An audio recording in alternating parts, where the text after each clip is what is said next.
Everyone, কি অবস্থা সবার? আশা করি আপনারা সবাই ভালো আছেন। তো আজকের ভিডিওটা অনেক অনেক অনেক সুন্দর হতে চলেছে, কারণ প্রথমেই আপনারা দেখতে পেলেন যে ঝাল ঝাল একটা মাংস ভাজা ভাজা করে নেওয়া হলো। আর আমার আম্মু কিন্তু এইরকমভাবেই মাংস রান্না করে। প্রথমে সেটা ফুটিয়ে নিয়ে ভেতরে যেই গ্যাজা বা এমনি এক্সট্রা পানিটা থাকে ওটা ফেলে দিয়ে পরে ওই গোশটা হালকা পাতলা একটু ভেজে নেয়। আর এই যে মশলা, পেঁয়াজ, মরিচ, রসুন সবগুলো কিন্তু ভালো মতো ভেজে নেওয়া হচ্ছে, কারণ যত আপনি মশলাগুলো কষাবেন, ভাজবেন, আপনার এই পেঁয়াজ মরিচগুলো যত সুন্দর মতো ভাজা ভাজা হবে, মশলার সাথে মিশবে, ততই কিন্তু মাংসের তরকারিটা বেশি টেস্ট লাগবে। আর সব মশলাপাতি দিয়ে দেওয়ার পরে কিন্তু এমন একটা সুন্দর কালার এসেছে। এটা বেসিক্যালি লাল মরিচ দেওয়ার কারণে এরকম এসেছে। তো আমরা যে লাল মরিচটা ব্যবহার করি সেটাতে একটু ঝাল কম হয়, বাট একটু রং হয়ে যায় যাতে তরকারির কালারটা একটু সুন্দর আসে।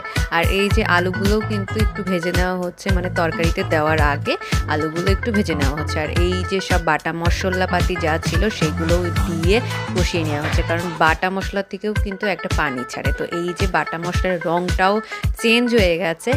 আর এর পরবর্তীতে দেওয়া হবে এই যে ভাজা ভাজা করে, যে হালকা ভাজা করে যে গোশগুলো রাখা হয়েছে, আলুগুলো রাখা হয়েছে, সেইগুলো পরবর্তীতে দেবে। আর আমি এই যে এখানে নাড়ানাড়ি করছিলাম। আর এলাচ, দারচিনি, তেজপাতার যে একটা ঘ্রাণ বেরোচ্ছে আমার নাকে এসে লাগছে একদম। আর এই যে আমাদের মাংসের তরকারির মেন আকর্ষণ, কারণ আছে কিন্তু পাতাকপি দিয়ে মুরগির মাংস রান্না হয়েছে। এই যে দেখতেই পাচ্ছেন পাতাকপিগুলো ওই মশলার মধ্যে দিয়ে দেওয়া হয়েছে। এবার ওগুলো কিছুক্ষণ নাড়াচাড়া করে এই যে একটু পানি দিয়ে আর গোশ আর আলুটা নামিয়ে দিল।